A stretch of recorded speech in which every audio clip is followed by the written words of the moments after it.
Thanks for the support as a channel member. Ethic in my hair. Breaking news. FC Barcelona hire Chapman.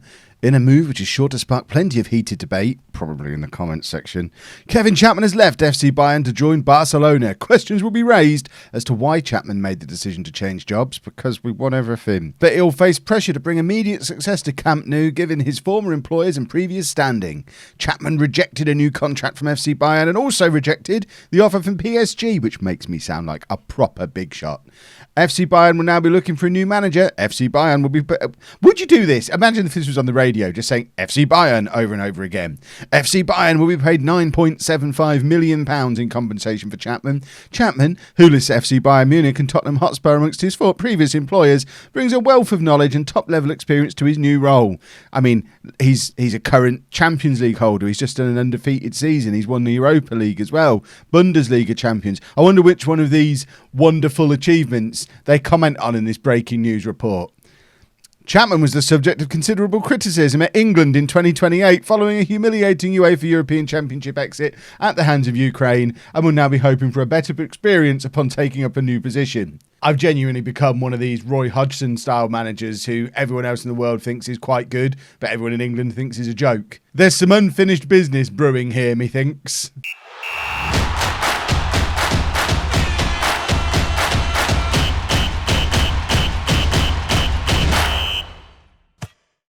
Hello and welcome to Club 6 Part 1 of Non-League to Legend. I'm Kevin. Coming up on today's episode, we get our feet firmly under the table in a desk in Barcelona. Is that a thing? Do you get your feet under the table? I feel like that started off as something that meant something, and then I lost my way a little bit. Concerned that I haven't told you how I got here, either metaphorically or literally. Worry not. If you are new to the series and you want to know how a series called Non-League to Legend has got an episode 1 at Barcelona, this is the 6th club in the series. There's a playlist. It's down in the description below. You can see how we started out at Kings Lynn in non-league and have worked our way around Europe to eventually arrive in Barcelona. But for those of you who have been around a while, that's not what you mean when you say, how did you get to Barcelona, Kev? What you mean is this. You want to know the actual route we took. And looking at this, we probably didn't drive. I am not up for a 13-hour, 41-minute drive, especially one that has tolls. So that would take us, do we enter Liechtenstein? And then Switzerland, France, and then into Spain for Barcelona. We could have also got the train. A train takes even longer. How can a train take longer? Why would you go all the way into Paris and then down? That seems mad. Or why would you go up into Belgium? I guess they're the high-speed Eurostar-y type one. Maybe we went that way, but we didn't get the train. We certainly didn't walk because it's a 260-hour walk, which I'm not up for. We didn't cycle because cycling, to be honest, a 74-hour cycle is not too bad compared to 20 hours on a train. But we, of course, flew from Munich into Barcelona. It's just a quick whoomp, plop down. I'm surprised. Is that telling me that's a 4-hour 55-minute flight? That can't be right. There's not a chance it takes 5 hours to fly from Munich to Barcelona, considering I can fly from London to either of them in like 2 hours. I'm confused. It's because there's one or more stops, there's connections. Oh, it's so complicated. Anyway, we made it to Barcelona. Maybe we flew via London so I could pick up some chairs from my house in London that's still there. Because as you'll know, because of everything that's been going on in the world, I never actually bought a house in Munich. We were just staying in a hotel the entire time. And I maintained my property in London. Talking of property, of course, in order to know how much I can spend here in Barcelona, we have to go to the good old-fashioned Halifax mortgage calculator. Yes, they're still lending in the crisis that's going on. And yes, they lend in Spain. Honest.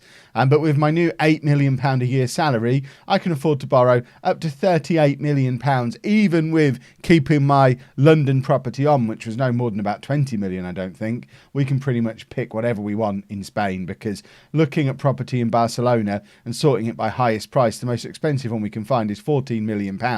And I don't need to look any further, because we've lived in castles before in Non-League to Legend, but this is the first time I've ever lived in a palace. This is described as a palace. Where does it say the word? This beautiful palace.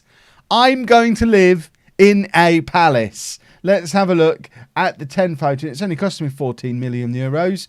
I mean, it looks like a fancy hotel. Fancy swimming pool, lovely stuff. Another angle. I mean, perhaps chairs are the way of judging the kind of wealthy, but the really, really wealthy are measured in stairs, because there's 2 staircases just leading up to the door here. Absolute unnecessary redundant stairs everywhere. Just put the house lower to the ground. You don't need all these stairs then. Look, once you get up the first set of stairs, more stairs. Where's the disabled access to this palace? More stairs. And there's our first chair.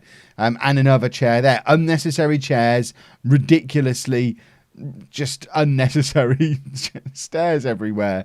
2 chairs again. More chairs. This is just a chair room. 1, 2, 3, 4. There's a sneaky chair in the background. This is just chairs and curtains in there. They know what to show off in a palace. Look at that clock. Do I get to keep that clock? That mirror is bigger than my current bedroom, I think. More chairs. Kitchen. No chairs in the kitchen, which is something we probably need to fix. I'm interested in arranging a viewing this property. So that is me in Spain, and this is me at Barcelona. It's the first time I've ever managed Barcelona in Football Manager, ever. Obviously, we are well into the future, so it's a Barcelona that doesn't have many players that you'd recognise from real life. He's a current real-life Barcelona player, isn't he? But at 35 years old, I think we all know what's in Frankie de Jong's future. He needs to get Joshua Kimmich on the phone and say, I'm a club legend. I've been here for like 15 years. I assume this new guy's going to play me loads and make me captain, right? And Kimmich is just there shaking his head. De Jong will be gone within the week. He may as well just not turn up for training. He is out of here. Same with Ruben Neves, 35 years old. Interestingly as well, they're both defensive midfielders. And I need to free up some defensive midfielder space, because we all know who I want my first signing to be. We're going to go back, we're going to raid Bayern Munich, and we're going to bring Vermonti over. But this is a bit of a theme here at Barcelona. Looking at this first team squad, half of them are 29 or older. So it's similar to how it was when we arrived at Tottenham, similar to how it was when we arrived at Bayern Munich. There is a huge amount of rebuilding and about. Bear with me a moment. I'm new to the club. Just have to do first order of business. Get rid of Alex Catamol as usual. Because, quite apart from anything else, seeing where he ends up next will tell me where I'm going next, because we sold him at Tottenham. We sold him at Bayern. Yeah, he passed through Leipzig, but we're not going to hold that against him. And now we're going to sell him at Barcelona as well. Bye-bye, Alex Catamol. But there's definitely some rebuilding that needs doing here. Our best players, Philippe Leonard, who is somebody who I tried to sign when I was back at Tottenham. Similar to so many of these players that I've since managed to get my dirty little fingers on. But he looks like he is a proper goal scorer, so we're sorted for a striker. We've also got Ferran Gila, who I also tried to sign when I was at Tottenham to fill the attacking midfielder void when he was much younger, but he's only 23. He looks like the bright young hope here at Barcelona. Omar Pozibon is a right winger, so there's some decent attacking players who've got a little bit of youth on their side, which is useful. David Berisic is 29, and then we start to move down the list and they get a little bit not quite so good and a little bit older. I mean, these are still players who are definitely going to be part of my plans. 32 years old, maybe less likely as we move further and further down. 32 again. The old men are arriving now. A backup winger. And then we get into the Alex Catamol territory and we realise everybody from him down, their days are well and truly numbered, especially if they're over 23 and below there. Someone like this guy, he's probably safe. But almost everybody else, we're doing a full-on rebuild job. We've got £150 million of budget. But we're going to sell an awful lot. We're binning this entire squad off because, as you can see, Barcelona haven't been doing Barcelona things for quite some time. They last won the league only last year, actually, and got to the Champions League final as well. But before that, it had been like 7 years. They've won the league once in the last 8 years, which is not what Barcelona are supposed to do. So we're going to fix that. Who has been winning the league? Past winners. So there was 3 Barcelonas, 3 Atleticos, 2 Real Madrids, 1 Barcelona, 1 Real Madrid. So it feels like it's our turn again. We came back a year early there, it seems. Who was the manager to do that? Who's kind of jumped the queue a little bit? How do I look at former Barcelona managers and see what's going on there? So this guy, getting a little bit ahead of himself. What a rascal. Patrick Kluivert was manager for 13 days. I still see him as a player. He's still here. Head of youth development, 56 years old. Probably not a player anymore. But I'm encouraged, partly by the money, partly by all the old players that we can sell on, hopefully for more money. The job now, of course, is to get started on a rebuild and a major transfer shake-up, because that's what I do when I arrive at new clubs. We're going to figure out a tactic. We're going to figure out who of these players we're going to keep around. We're going to start selling some off, and we're going to get moving on the never. There's only £24 million worth of transfer debt at the moment. We'll fix that problem in no time. If that's not up in the 10-figure range, people are doing it wrong. Right, what else have we got going on? Players in last year of contract. Oh, Van Houston's here. Hang about, is there any more of my... Didn't Hudson-Odoi come here as well? Wrong button. Is he still around? Oh, look at how he's declined. Oh, no, he hasn't. I thought I was sorting this by ability. There's Hudson-Odoi. 31, though. I mean, he's a good player, but at 31 years old, he's a bit past it as far as I'm concerned. I don't want 31-year-olds in my team. I know the comment section is screaming at me now that doesn't mean they have to be written off. Van Houston's 32. Again, the reason he left Spurs is because I decided at Tottenham he was too old, and I'd replaced him there and moved him on. He's done 3 years here at Barcelona since then. So maybe my policy is to move players a little prematurely, but still, we're going to sell some players.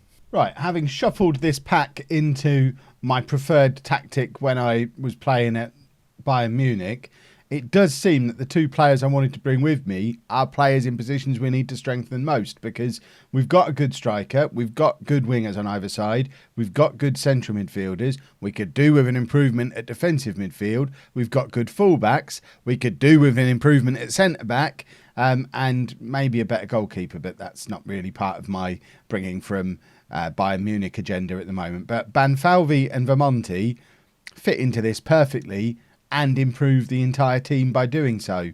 So maybe we don't need quite such a drastic rebuild job as we did at Bayern. We perhaps don't need to spend £1 billion this summer, especially because some of these players I want to sell. I mean, De Jong is planning on retiring. He's retiring at the end of the season. So we might just let him stick around, because as a 3-star player, I mean, he's got a little bit to offer still, and obviously plenty of experience. But again, if we got an offer for him, we'd definitely move him on. But stick Vermonti in there, stick Banfalvi in there, and all of a sudden, this is looking like a title-winning team. First two pieces of business done then, as you would expect. It's my two boys are in, Banfalvi and Vermonti. We got Vermonti for 80 million, which is, I mean, it's a little bit more than we paid for him at Bayern, still less than we paid for him at Tottenham. 80 million seems like a bargain. Banfalvi was a super bargain. You can tell Bayern are keen to claw some money back. 158 million pounds we spent on him a year and a half ago, picked him up for 105 million, get him on an intensive language course as well.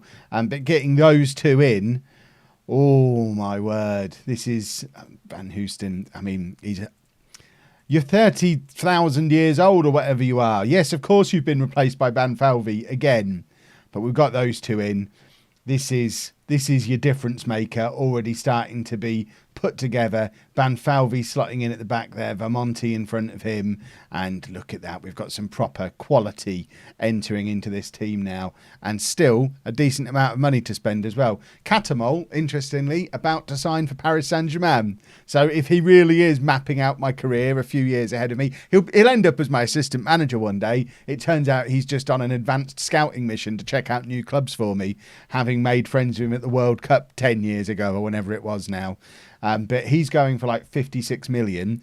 So that slots straight back into there, which leaves me with over 100 million still to spend, which obviously on the never means closer to 200 million probably.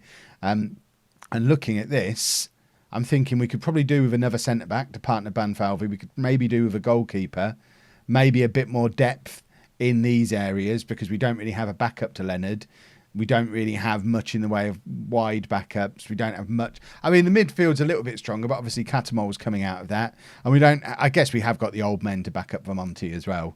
So if I'm not scaring off all the old men in one go, we're probably okay for some of these positions.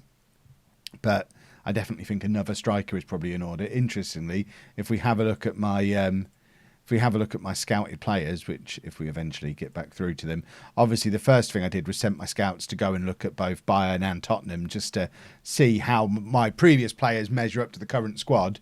And one of the best players, or at least he's moved down the list now, it seems. Oh yeah, if you sort by scout recommendation, Antonio Carlos. Shall I bring... I mean, he's on the transfer list. He's on the transfers for 67 million. I know you lot all laugh at him, but for 67 million as a backup, imagine if he becomes the third one who comes with me to every club but then never plays.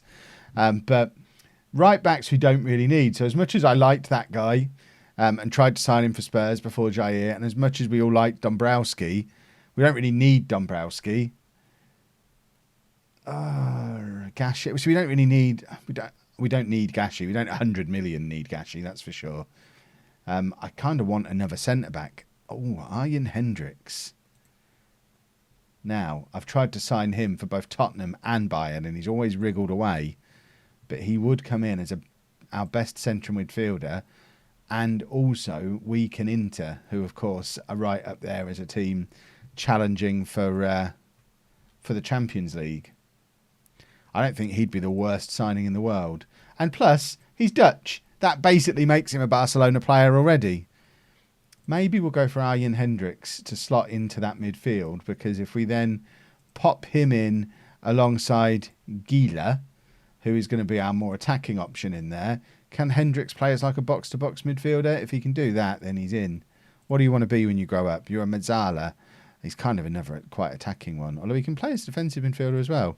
So offers cover there. You know what? We're going to try and get Hendricks, I think, and slot him in as well, because he's been in and around the save for such a long time. It seems silly not to get him at this point. I'm just then looking to see if there's any more bargains from past clubs. Lust for potentially like 65, 70 million is a good deal, but I'm still falling out of him. Same with Miguel's. For less than for that kind of player, for less than 100 million is good business. What is my transfer policy? We don't have one. Our club vision's so loose. Just stick within your wage budget and win stuff. None of this signing under 23s. None of this signing players for the future or Spanish players or anything like that. Just work within your wage budget and win everything. That's all they care about. So some of these players who might not be considered under the old rules. Oh, I'll tell you what, Kryju for the 60 million range as backup for both fullback, because we don't really have much of a backup for either fullback. He is the perfect left back / right back. We're going for him, I think. Him and Hendricks. Kryju, Hendricks. Ferron we can't get because he's so expensive. We might have to make do with the goalkeeper that we've got. Dave Azzopardi still knocking up on scout reports. So who's the best goalkeeper that we could potentially lay our hands on at the moment? There isn't really anybody who's any good, who's at an affordable price. Okay, we need to get the scouts out moving. Are they actually doing what they're supposed to be doing? They are. Okay. More business to come. It feels like... we might not be able to do what we did at Bayern here at Barcelona. Apparently 110 million for Hendricks is bad business. So he's off the shopping list. And there's your confirmation that Alex Catamol has gone to Paris Saint-Germain. So expect that to be the next stop on the managerial journey. That boy's gone for some transfer fees in his career for a player who, I mean, I know it's become a silly meme that I sell him on as soon as I arrive at clubs. But aside from Leipzig, where he had that one season, he's never really been a first-team regular anywhere, but has now accumulated £174 million worth of career transfer fees. I guess he has got 72 Colombian caps, but still, it seems mad that huge clubs keep spending huge amounts of money on him, only for him to not get in their team. I don't understand. Kryju is in as well for an absolute steal, £69 million for a player who's only 25 years old. He's won the World Cup, the Champions League, the Bundesliga. It seems mad that we can pick him up that cheap. It's almost as if Bayern Munich are having to sell players because of some financial issues. Oh, see, the plan all comes together now. They've signed. Did I sell him or did they sell him? I think that's probably everyone I'm going to bring in from there now, because looking at squad depth, we've still got like £80 million to spend. But we now have Kryju in to really compete at right back and left back, which means we can probably get rid of one or both of these old man backups that we've got. 28 years old. Yeah, he's got 53 caps for the Netherlands, but he was previously at Swansea in the Championship. You know, he's not Barcelona quality. I think we can probably bin him off. And if we've got a youngster who's maybe coming through at left back, then we use him. Similar on this side. 28-year-old Brazilian who's never played for Brazil. Well, he's probably not Barcelona quality then, so let's bin him off. So there's going to be a few players like that around the fringes that we're going to get rid of to try and keep freeing money up here. We just need to... In fact, I'm not going to adjust that yet, because if we're going to sell some players, that might bring us back down within our budgets. But we're going to try and trim some fat. We still need a striker, and I'd still like a central midfielder. I've never had a sensible board before, but I now tried to sign into striker, and they've blocked that one as well. I'm not enjoying this. I want to be able to go silly. They've got me in handcuffs here. I might go to Paris Saint-Germain after all. My raid on Bayern wasn't finished. After trying to find an assistant manager better than him, no such thing seems to exist. Angelo Peruzzi, who was with me at Bayern, has now joined me at Barcelona as well. I think I have my assistant manager for life. We're big buddies, and very happy to have him here. Well, it seems like we've just done a manager swap. Thomas Tuchel has gone into Bayern to replace me. It's like he's doing my career in reverse. Apart from Dortmund, which I won't do, because we won't go back to Germany now, but we will do Paris Saint-Germain at some point. Of that, I am sure. I don't know if any more players have left. Have any more players left? No.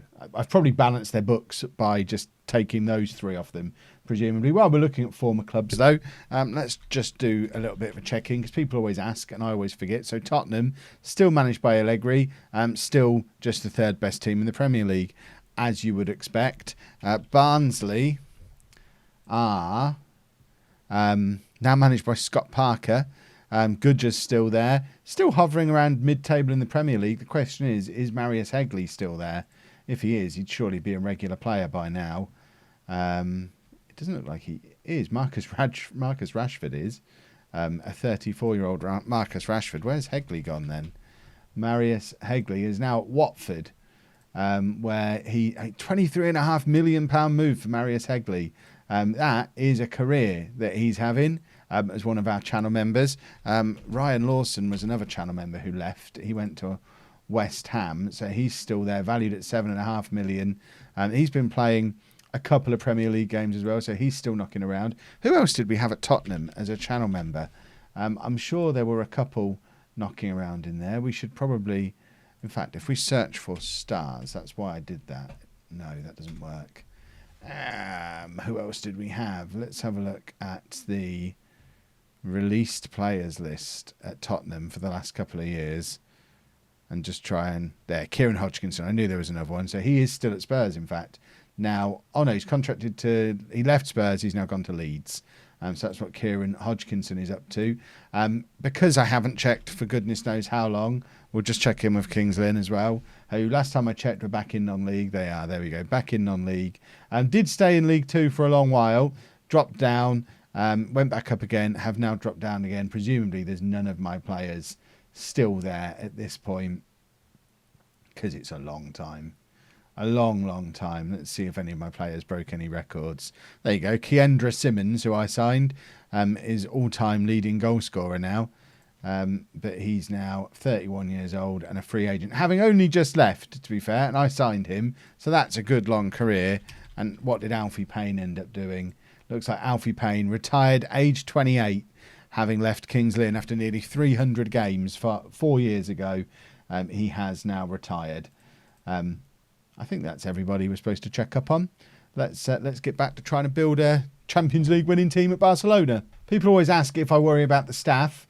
So just as a little bit of a confirmation of all of the staff changes that have gone on this summer, if we have a look with staff, as you can see, Lots of new staff have come in, all of which means we now have the best coaching setup, scouting setup, and medical setup in La Liga. So, yeah, we sort staff. I don't use the staff search page. Lots of use of Job Centre, and once I eventually found one, which has only been very, very recently, I've now set the director of football to do it, but he was the last man to arrive, so he's just come in. So it's all been done via the Job Centre this time. Usually he would do it, but it took me a long time to find a director of football that I wanted, but I now have him, and look how happy he is to be here.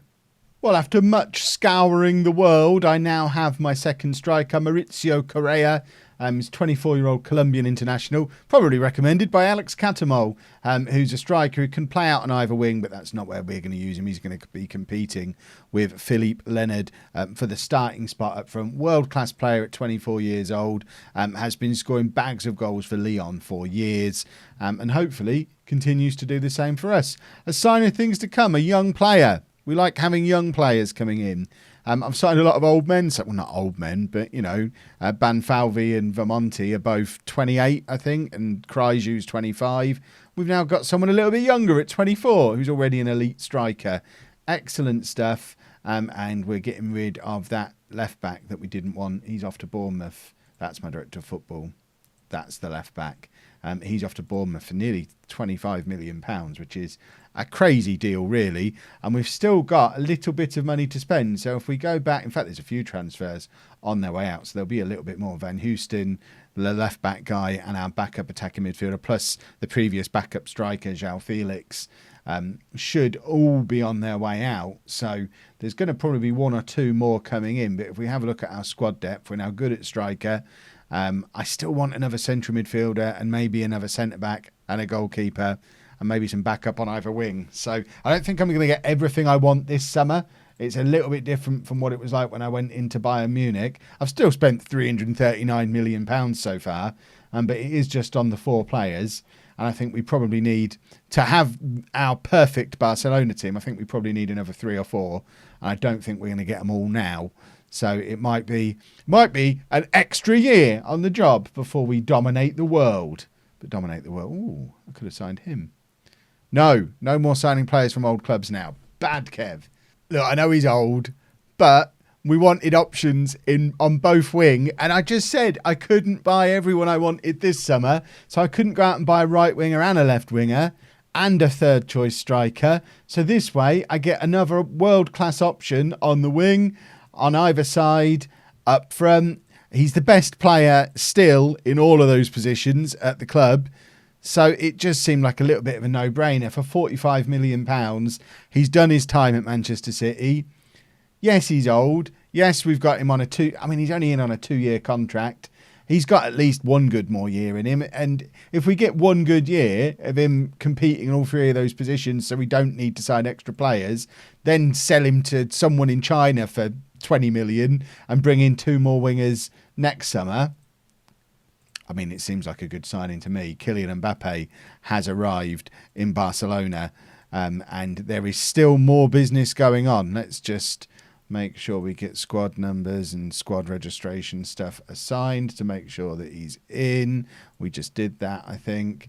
And this is now what the team report is looking like. And we're getting closer now. Our attack, revolutionised, much better attack. We still want a midfielder. There's a centre-back hopefully on his way in. Tobido is probably on his way out because he's 32. So I'm just trading him in for a younger model. We're also going to get rid of Wellington, who there's no room for a 29-year-old Brazilian who's never been capped now. Instead, we've got Mbappe and Hudson-Odoi as options on that side, Mbappe and Posibon as options on that side, and up front, Mbappe, Leonard and Correa as our options. Leonard and Correa can both play out wide as well if need be. So I think as a front 3, we've basically got 5 players competing for 3 positions, which is probably the ideal number of players to get them all game time and make sure nobody gets upset about it. Still need one more midfielder. Still need one more defender who's going to be up there as good, or not as good as Banfalvi. We're not going to get that for the budget we've got. But Gillian is 23 and has already got 44 caps for Belgium, so he's a good one for the future. This guy as well, Sid, 25-year-old Spanish international. So they're both good, young, up-and-coming defenders. We just need someone a little bit more experienced to be Banfalvi's partner initially while they continue to develop. But we've got the 3 players competing at right back, defensive midfield, all sorts of players. Vermonti, Banfalvi, De Jong, Neves. We've got lots of options at defensive midfield. I would love a goalkeeper, as I've said about 10 times on this video already, but a goalkeeper, they're just not coming up on our reports. We've got this guy who's at AC Milan, who I've put an inquiry in about just to see, but they don't want to sell him. So if clubs don't want to sell their goalkeeper, there's not a lot we can do to try and force one into the club. I'm not spending £200 million on Ferron, considering I spent the last 2 years claiming he's the weak link of Bayern and I'd like to replace him. Maybe we go and take Inter's keeper. But again, it's a huge amount of money for a keeper that's probably no better than what we've got. And it's the same thing we've had at the last 2 clubs we've been at, looking at the goalkeeper, thinking we've got to be able to improve on a 3-star goalkeeper, and there just not being such a thing out there. So I think we are probably going to be continuing to go with that guy until we find something better. But a midfielder definitely is as part of the plan. We still have £66 million left. There's going to be more business yet.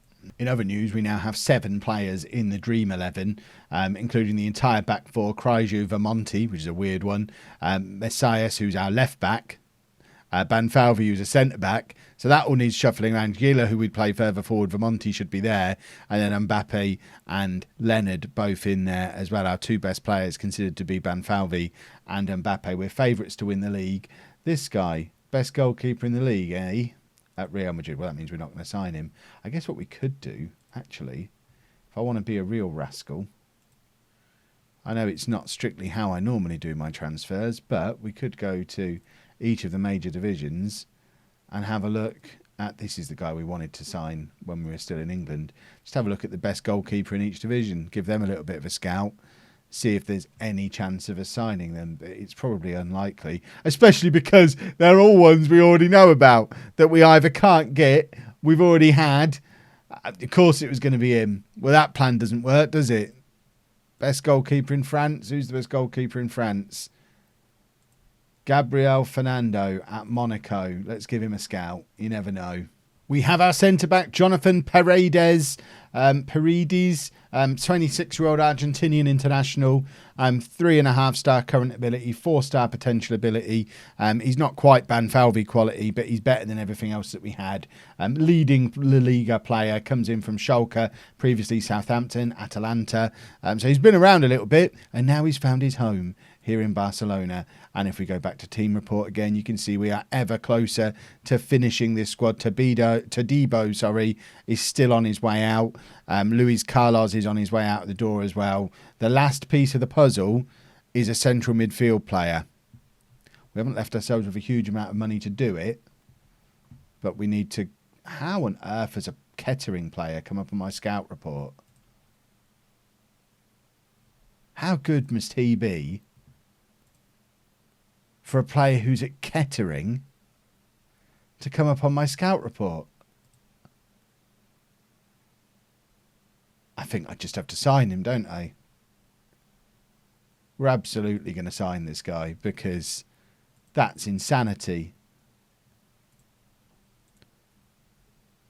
Come on, let's not get silly, Kettering. You're still non-league, presumably. What league are Kettering in? The National League. I just like the idea of a headline of a player who's at Kettering going to Barcelona. It's worth spending 200 grand just to see that headline, just to show the world, just to show England that I still have my eye on English football and on the non-league of English football. He can be the story of non-league to legend. Imagine if he ends up playing for Barcelona. Imagine the phone call he's just had from the club. Jaden, we've had Barcelona on the phone. I love it. It's amazing. We still need a central midfielder. Right, as much fun as this is, I think I'm going to cancel this deal because he's got a little bit more scouted and he's never actually going to play for us. and it's just going to ruin my transfer record. So imagine ruining his life like this. 17 years old, he's played twice for Kettering. Barcelona come in, offer him a deal. He agrees that deal. He thinks he's joining Barcelona in January for some reason. I guess that's when he's 18. So his 18th birthday present is going to be joining Barcelona. And then at the last minute, I cancel the deal and go, actually, you know what, Jaden? Stay in Kettering. Kettering's great. I finally have my man after trying and really trying to find a better option. There just wasn't one. So we went in again. The board tried to block it again, £113 million. This time I decided to chat to the board about it, convince them why it was such a good idea, and they decided to let me sign him. So Ian Hendricks, 4.5 star, current ability, central midfielder, 27 years old, an A- signing, lovely stuff, comes in to be the final part, really, unless we can find a goalkeeper. He comes in as our best central midfielder, and that's been the theme of all of these signings. Yes, we've signed a lot of players, but all of the players that we're signing, well, the majority of them, with the exception of the backup striker and the backup centre-back, but they were filling gaps. But the majority of the big-name players have come in to become the best player in their position at the club. And if we go and look at squad depth again, you can see that this end of the team has been utterly revolutionised and looks awesome. Vermonti slotting in there nicely. The defence is looking awesome. The only thing we need is a goalkeeper. We still have £40 million to spend. Does such a thing exist? Is there going to be a goalkeeper who presents himself to me, who can slot into this team and make a difference? Let's ask my director of football. Give me a goalkeeper. I mean, I would suggest none of these are good enough. This guy, 24 years old, at Lazio. 1 cap for Brazil. Let's see what his scout report comes back and says. He might be the man. But we are nearly there. I think we're nearly done. Well, we weren't able to go out and buy a current world-class goalkeeper, but we have got one who might get there eventually. Helder, the one who was recommended by my director of football. He's got 3-star current ability, so no better than the current guy Bajic at the moment, but he's 30 and is never going to get any better, whereas Helder has 4-star potential. The potential to be a leading La Liga goalkeeper in the future. So it's something. He was only £34 million. And he does come in as our final signing of the summer, and also the third goalkeeper of the squad, because at the moment we only had 2 goalkeepers. So adding a third goalkeeper into the squad, not a bad idea at all. Let's just get some players getting some match fitness, and then we'll just run through the entirety of the summer. So we started with a budget of, it was like £150 million, I think. Sold £200 million worth of players. So Wellington went as well. He's another one who's gone. I think that's it. I don't think there's anyone else on their way. Oh, in fact, Luis Carlos is going back to Brazil. Corinthians. Oh, no, didn't he just go to Corinthians? Did someone go to Corinthians?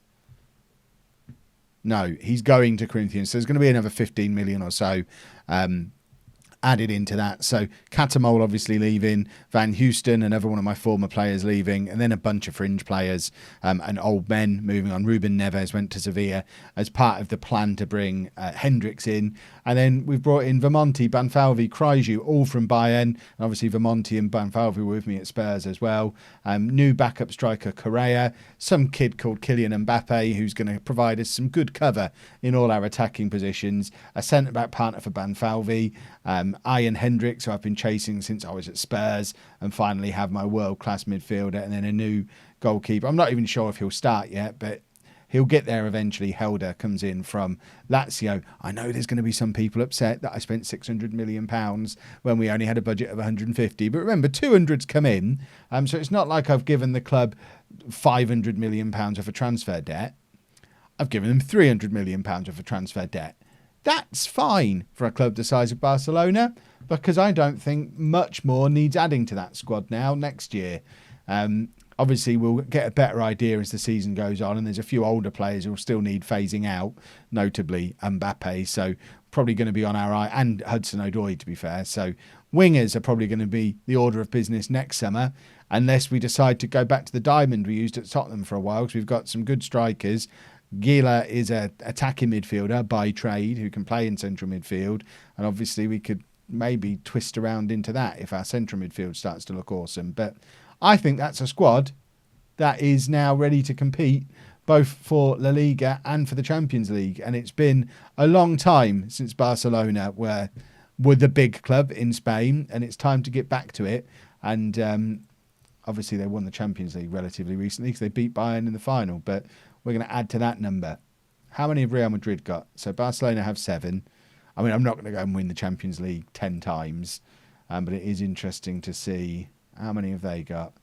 They've got 30. Yeah, we ain't catching them up. We are not catching them up. I'm not going to stay here and win 8 Champions Leagues. That's insane.